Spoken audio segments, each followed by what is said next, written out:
संकट देखकर भगवान ने गिरिराज गोवर्धन को इस उंगली पे उठा लिया। नख पे गोवर्धन लियो धार, नाम गिरधारी पाए। अब मैया ने देखा कि छोटी सी उंगली पर इतना बड़ा गिरिराज। ग्वाल बाल लाठी लगा लगा कर खड़े हो गए। मैया चिंता मत कर, सारा वजन तो हमारी लाठियों पर है, इसने तो जरा सी उंगली लगा रखी है। लेकिन ग्वाले कब तक रुके? वो बरसात तो अनवरत होने वाली थी। लाठी लगाने वाले बोले, एक बोला कन्हैया अब थोड़ा आराम कर ले। हाँ भैया करो। सो लाठी रख ली नीचे, सो गए। खाए पी के सोए, थोड़ी देर में उठे, फिर लाठी लगा के खड़े हो गए। सबने बारी बारी से सो लिया, लाठी हटावे, लेट जाए, फिर लाठी लगा के खड़े हो जाए। कन्हैया ने कहा कि भैया मैं भी थोड़ा आराम कर लूं। हाँ करो, सारा वजन तो हमारी लाठियों पर है। और भगवान ने अपनी उंगली हटाई। ओ गिरिराज गोवर्धन, अरे कहा कन्हैया तू उंगली मत हटाना, सारा वजन तो तुझ पे ही है, हमें तो यह भ्रम था कि हमारी लाठियों पर वजन है।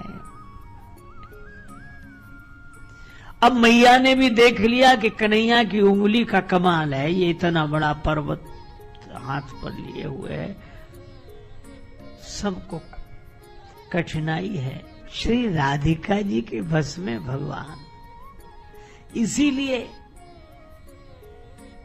राधिका जी से जिसका नाता उसका भगवान से नाता हो ही जाएगा।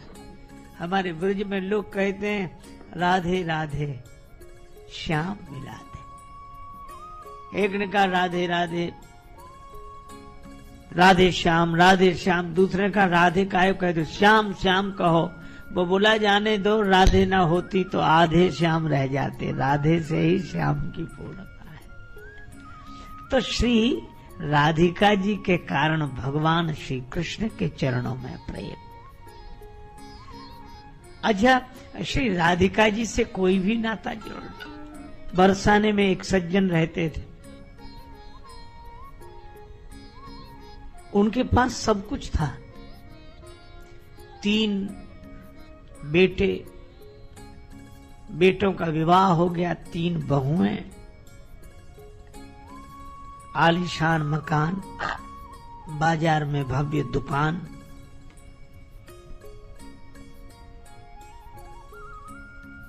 वे विधुर हो गए थे, पत्नी का देहांत हो गया था। संपन्नता तो पूरी थी, लेकिन वे सज्जन बड़े परेशान रहते। क्यों? उनके कोई बेटी नहीं थी। बड़ी विचित्रता है, कुछ लोगों की बेटी हो जाए तो परेशान, और कुछ के बेटी न हो तो परेशान। वे सोचते थे कि बेटी होती तो मैं कन्या दान कर लेता, यज्ञ होता, पुण्य होता, पर बेटी है ही नहीं, दुखी रहते। एक दिन एक महात्मा आए। सेठ जी आप दुखी क्यों हैं? महाराज आपकी कृपा से और तो सब कुछ है, बेटी नहीं है।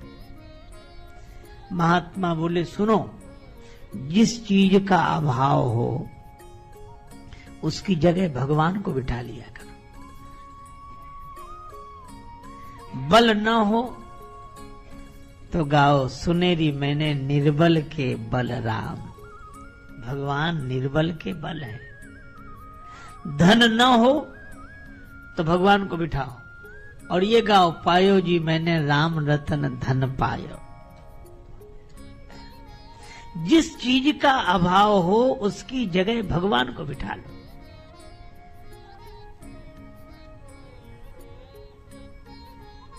बेटी नहीं है, एक काम करो, सुनो सेठ तुमको मिलो बरसाने को बास, यही नाते राधा सुता काहे रात उदास।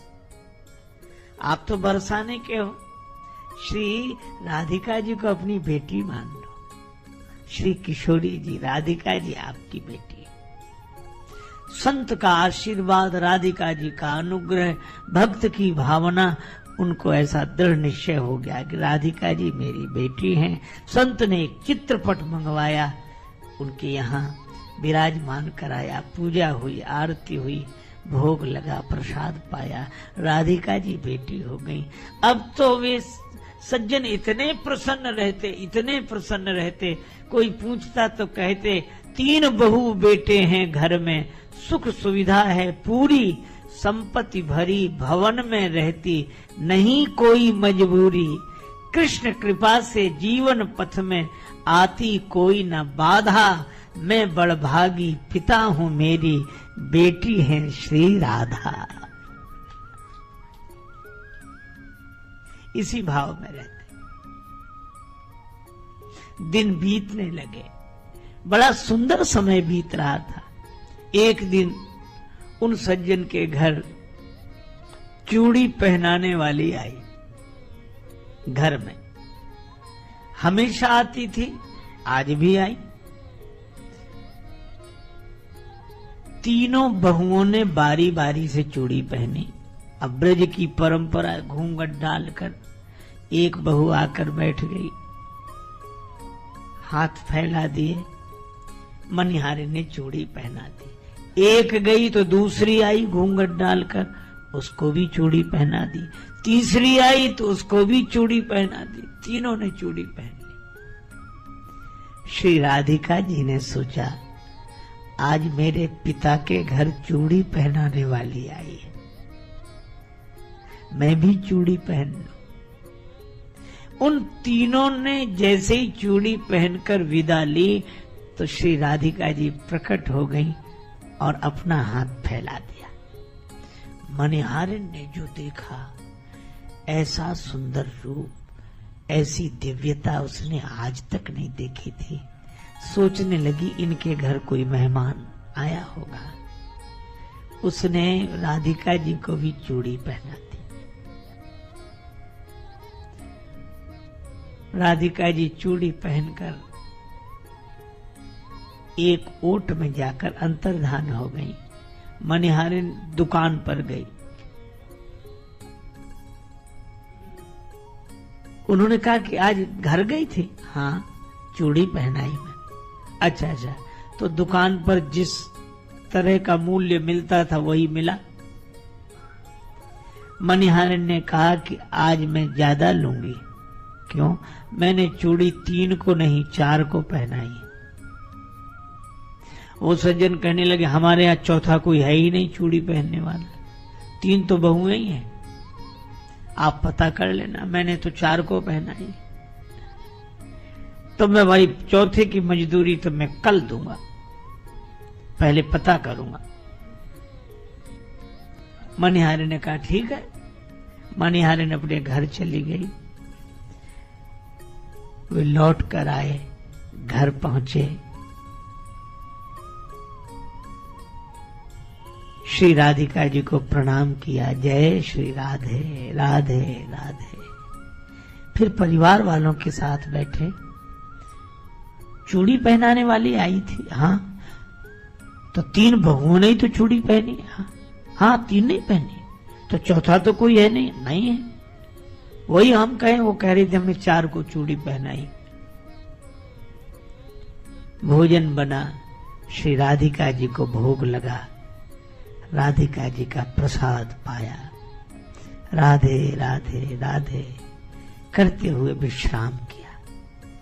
और जब वो सोए तो स्वप्न आया, और स्वप्न में उन्होंने देखा, स्वप्न में संत निहारे कहा। स्वप्न में क्या देखा?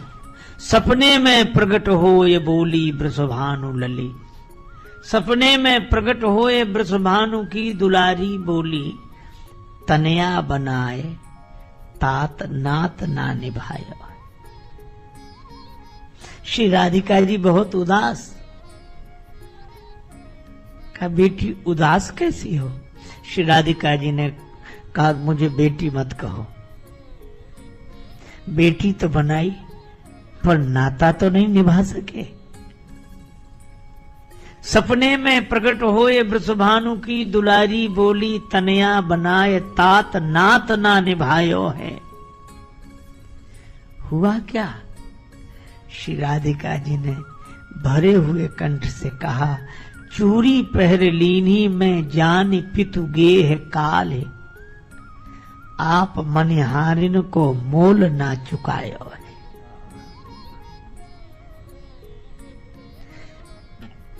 हमने अपने पिता का घर समझकर चूड़ी पहन ली तो आपने मनिहारिन का मूल्य तक नहीं चुकाया। रोने लगी, सपने में ही रोने लगी। मुझे याद नहीं रही। श्री राधिका जी उलाहना देते हुए बोली, 3 बहू याद किंतु बेटी नहीं याद रही। 3 बहू याद किंतु बेटी नहीं याद रही, कहत श्री राधिका को ही भरी आयो है। ऐसी भई दूरी कहो कौन मजबूरी, हाय आज 4 चूड़ी काज मोह बिसरायो है। जाग गए, लेकिन जागते हुए भी आंसू बह रहे थे। उसी समय उठे, किसी से कुछ नहीं कहा, कपड़े पहने, रुपया पैसा जेब में डाला, छड़ी ली, गाड़ी निकाली, गाड़ी में बैठकर रात को ही पहुंचे। मनिहारिन का दरवाजा खटखटाया। मनिहारिन ने द्वार खोलकर देखा, आप संसार मान्यताओं के आधार पर ही जी रहा है। तो हमारे महापुरुषों ने कहा कि इस मान्यता में एक मान्यता और सही, हम भगवान को भी अपना मान लें। अब कोई यह भी कहे कि जिनको तुमने भगवान माना है क्या वे भगवान हैं? तो विवाद में न पड़ो, क्योंकि हमने संसार में जिन्हें माना है क्या वे सत्य हैं? पर हमने माना है और उसी मान्यता के आधार पर रह रहे हैं, तो भगवान को भी हम मान रहे हैं।